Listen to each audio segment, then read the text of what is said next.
All right, welcome back to Business Today. I told you when we were coming back to Tapiga Coffee. What do I mean is because we want to talk matters coffee in the country. And in studio, I'm joined by Michael Ucheng, who's from Coffee Morans. Wonderful brand here of coffee. But Michael, you are everything coffee. We even brought a coffee maker here, which is quite interesting. For starters, I mean, how do we fix a cup of coffee? Is this something that I can have in my home? Is it affordable, or it's for commercial purposes? Both. Both. So this is a bean to cup machine. Yes. And this is where the coffee technology is going to. Okay. The vast majority of seasoned coffee drinkers want their cups quickly, right? Yes. If you think about the traditional methods of making coffee, it's not like tea where you just dip tea, mix it with water, and that's about it in a few minutes. Yes. So there's comprehensive steps required to have a good cup of coffee. Now, what these machines do is that they integrate this into a 1 minute solution for you to have your cup of coffee. Okay, so traditionally, bean to cup, right? Because this is where you're getting the coffee beans. Precisely. Precisely. Yeah. I saw when you were setting up, you guys opened up something, and it was quite interesting. Right. So that's the bean hopper. Okay. So this is where you put your fresh bean, freshly roasted bean. So the difference. Do you have some beans over there? Right. We Let do. me see. We do have some beans. So if you could just slightly. I know some are already in. Yeah. But that feeling of coffee beans just hitting this. Exactly. You know, what people say is part of drinking coffee is having that experience of actually going through the steps. So usually we recommend you put just enough for a couple of cups, because the more the beans stay exposed to air, the more they lose their the faster they lose their freshness. Right? So you want to keep them in these bags. They're specially built for that, to store the coffee fresh for a longer period of time. All right. And you don't want to grind your coffee before you need it. So bean to cup is essentially that. It's going to grind your cup just when you need it. So say you use 30 grams to make, you use 15 grams to make 1 cup. It's only going to grind 15 grams. So tomorrow when you come, you get a new 15 grams for your fresh cup of coffee. Okay. So once you place your beans in here, right? Because I've seen you, we've placed quite a bunch of it, right. And you don't want to utilize it. You leave it inside the machine is well and good. The issue of absorbing moisture, that won't be an issue? Yes, I mean, so now that's where the technology comes. So once you've sealed it and you've replaced it back and there's no water penetration to the top of the bean hopper, you're secure, you're fine. Yeah. That's incredible. So we have our beans over there. Correct. You seal it nicely. Yep. On this end, I saw we put water. We filled water because it's critical. Yes, of course. 98% of coffee is water, right? Then the rest is the whatever solubles you get from it, right? So it's critical you use water, and not just water, the right water, because different kinds of water will give you a different end solution based on what you use.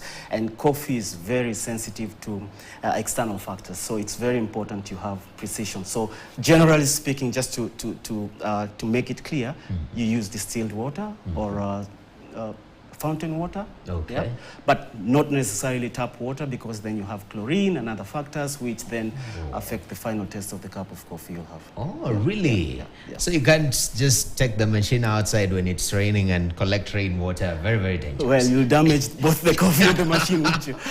So you have your beans there, right? You have your water there, and you say this technology, this is where coffee making is going. More or less, Once you've done that, what next? How do I get my cup? Because I have some small cups here. I don't know how we go about this, because I want us to see this coffee coming out. Right. So I had in consideration that we are having this in the afternoon. Yes. So I'll not get you too high on caffeine. So there are different options, yeah? Right. Yeah. So generally, the espresso, which I just punched, is the base of all coffee. Okay. Yeah. So you'd expect that any bean to cup machine will kickstart the processes with an espresso. Then from the espresso, you can decide if you're going to have a latte, a cappuccino, a flat white, Americano, whichever coffee preference you have. Okay. Yeah. That's incredible. So here's Look at that. Espresso. Yeah. Look at that. This is amazing. First of all, I've always struggled especially if you're a first-time coffee lover, you're not so much into coffee, but you want to. You're given all these options: espresso, cappuccino, all this. First of all, what's normally the difference? Is it concentration of coffee? Is it the balance? Is it involvement of milk? What differentiates these different types of coffees? Well, first, the coffee nomenclature is very heavily influenced by Italians, because most of the espresso coffee has originated from that part of the world. So you have espresso, you have cappuccino, you have cafe latte, and then you have other advanced coffee drinks that now are just added nomenclature based on what's added. Like say you want macchiato, that's stained coffee. But we have to go back to the essence of it. Where does it originate? That's the espresso. So the espresso is the base. Yes. I think it's the most intriguing name, but it's the strongest of it if you're looking for a strong coffee, because that's pure caffeine and it's really concentrated. But now this gives you an array of coffee options. If you add foamy milk, you get a cappuccino. If you add silky milk, you get a cafe latte, which has more milk, makes it milder, and it's very popular for new coffee drinkers.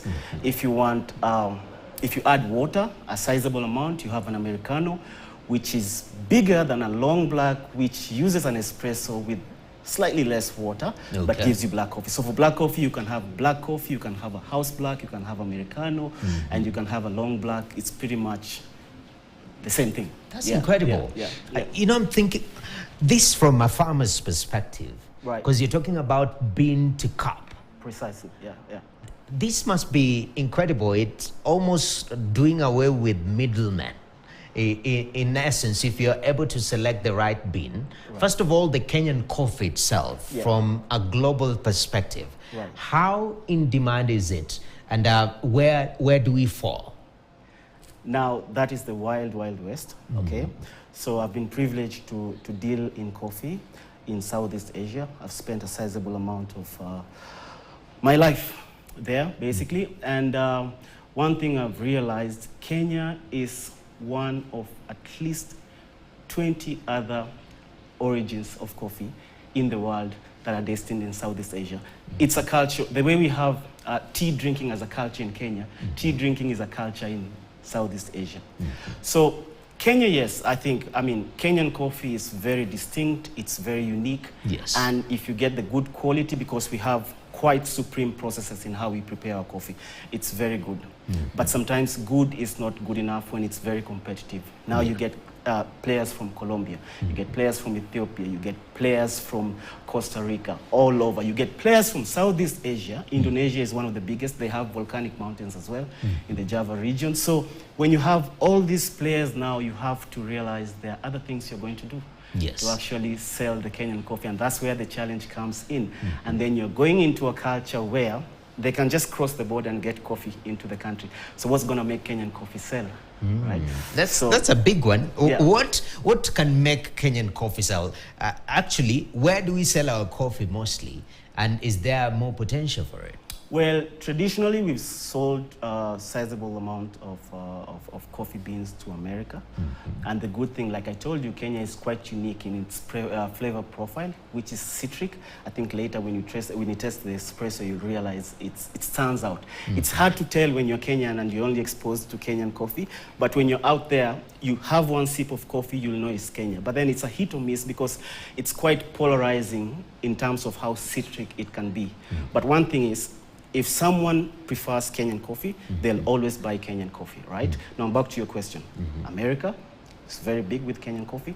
South Korea is very big with Kenyan coffee. And now you're having Singapore coming in. Yes. They're very interested in Kenyan coffee. And then you have Malaysia coming in, very interested in Kenyan coffee. Thailand has been quite complicated. We'll get to that because they have a protected market, similar to what we have in Kenya. We protect our coffee, so it's very difficult to get in Ethiopian coffee, which is also excellent. Yes. So yeah, it is growing, but penetration could be a challenge, and that's also about socioeconomic factors. All right. So we've just made espresso.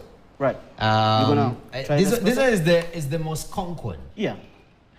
I think you need it. So. Let me see. I think I need it. That's funny, Michael. Man. That's funny. Yeah. I'm now thinking about my life, you know. This is what coffee makes you. It makes you very pensive. It's very... It's borderline bitter, but Right. I think the more you take it... It grows on you. It grows on you. Yep. Now you say that is the divisive element of our citric nature of our coffee? Of Kenyan coffee, yes. And you see, there's an article I read that said the type of coffee you're exposed to in your early days as a coffee drinker, whether in childhood or as an adult, influences what coffee you'll be interested in. Okay. I don't know if you remember, back in the days we used to have kahawa #1, but that was like really, really dark roasted coffee that was borderline bitter, but it had no citric elements. The aftertaste you're trying to negotiate with right now didn't exist in the coffee we had. So when people got exposed to this, which is far more superior coffee, it was a novel experience. Okay. And then now you try to figure, is it good or is it bad? But then the more you drink it, the more you realize that it's the varieties are now. That's quite incredible. So at Moran's, Coffee Moran's, you guys are saying, how do you differentiate yourself, especially within the Kenyan market? I know there are quite a number of players. Then there is competition from external players because you are exposed to the global palette of coffee. Right. How do you set yourself apart in this market? I think internationally what we're trying to do as Coffee Moran's is we are trying to partner with coffee entrepreneurs in the Southeast Asia. And you'll be shocked because the same challenges we face here are inversely present there. So if you're a coffee importer in Malaysia, you need an import license to actually import your own coffee to the country. And the minimum MOQ for coffee you're required to bring in is 1 container. So if you're a small holder, you're trying to penetrate the market, it's almost impossible that you're going to do it, right? So what option are you left with? Cargo. Cargo means you bring in maybe a bag or 2. Now, there is no point bringing in commercial coffee, which is more popular and easy to transport. Specialty coffee is very sensitive. You have to store it correctly throughout the value chain, right? So now we try to be the bridge between these farmers, smallholders, and young entrepreneurs on the other side of the world in Southeast Asia, and give a link to them where they can now have a direct communication and say, look, I need this quantity, I need it in this quality, put it in cargo and give me a quality assurance that I'll get the right product. Now, as Coffee Moran's, we are there. We're on both sides. Okay. I have my co-directors here, they take care of that, and over in Malaysia, I receive the coffee first and take it through the quality control process, and then now I can hand it over to the prospective buyers. It's quite incredible. Challenges are global and sometimes they replicate themselves in different jurisdictions. Yes, and it's all socio-political factors. The other time, last year, we tried to export to, we did export to the Philippines, and we had a litany of documents we had to present at the airport, and you do a cost factor and realize just for 20 kilos of coffee, you needed 50 documents as an importer of coffee.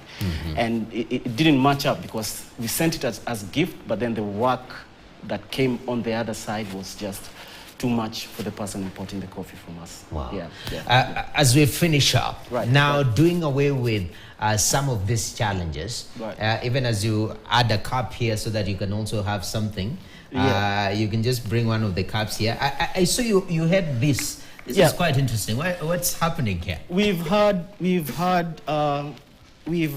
customers talking to us and telling us, look, this machine costs about 250,000 Kenya shillings. I have a family of 3, but I just want to enjoy these 250 Gs. Yes, and I just want to enjoy a good cup of coffee. Yes, every day. Perhaps my wife doesn't drink coffee. I just want coffee for myself. So we came up with these drip bags, and these are already quite popular and easy to use. So it's similar to a tea bag. It comes with ground coffee. Okay. So what you have to do is just tear it off, open it. Okay. Okay. That's incredible. Hook it. You have to buy this. We provide the whole setup. So the only thing you have to do is subscribe, and then what we'll do, we'll supply you with these drip bags with the coffee. You just tear it up. Get your kettle in the morning, spend 2 minutes just brewing it. That's all you need to do. Okay. So whatever you collect at the bottom, this is as good as any specialty coffee you'll get anywhere in the world. All right. Assuming you get the right coffee beans. Okay. Yeah. Oh, that's incredible. Correct. Yeah. Wow. So you are serving both ends of the market. Right now, the machine is quite expensive. I don't know, is there an opportunity or a time that we'll see the cost of such machines come down, where it will be a mainstay in majority of Kenyan households? As it should, because I just told you the lump sum value, but if you're buying coffee for 300 shillings every single day, if you multiply it by 350 days, it gives you about half the price of this machine. But no one has that logic until you do a cost ratio of how much you spend on your daily beverage, especially you're buying it every day. Okay. Yeah. That's incredible. So, would you want espresso? Give me an espresso. I want espresso, yeah? I'd love to match you. So I'm gonna...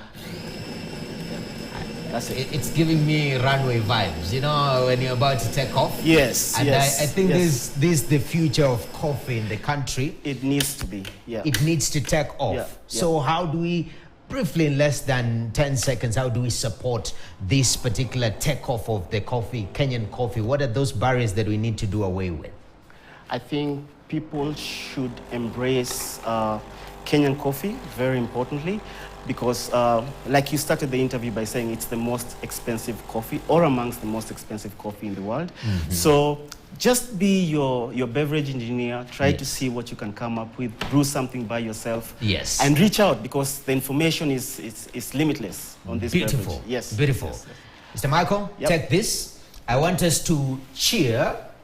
I propose a toast to Kenyan coffee, that in the near future we are doing away with all the barriers and all the coffee value chains. Actually, the farmer at the production level will be able to gain, but also, and people on the value chain will be able to also to benefit. And let us do away with all these barriers, as you've said. The bottlenecks. And make Kenyan coffee the global coffee.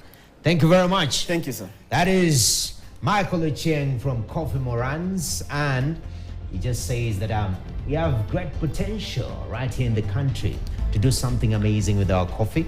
And this is a new technology called bean to cup. You can also utilize that, but most importantly is to do away with the bottlenecks and make sure that the Kenyan coffee is even gaining more global audience. That's it for Business Today. Thank you very much for joining with us over the past hour. It is cheers to you. Enjoy the rest of your viewing. Up next, we have Bill Yakatian. I'm Noki Kimboy, and Coffee Out. It's really nice.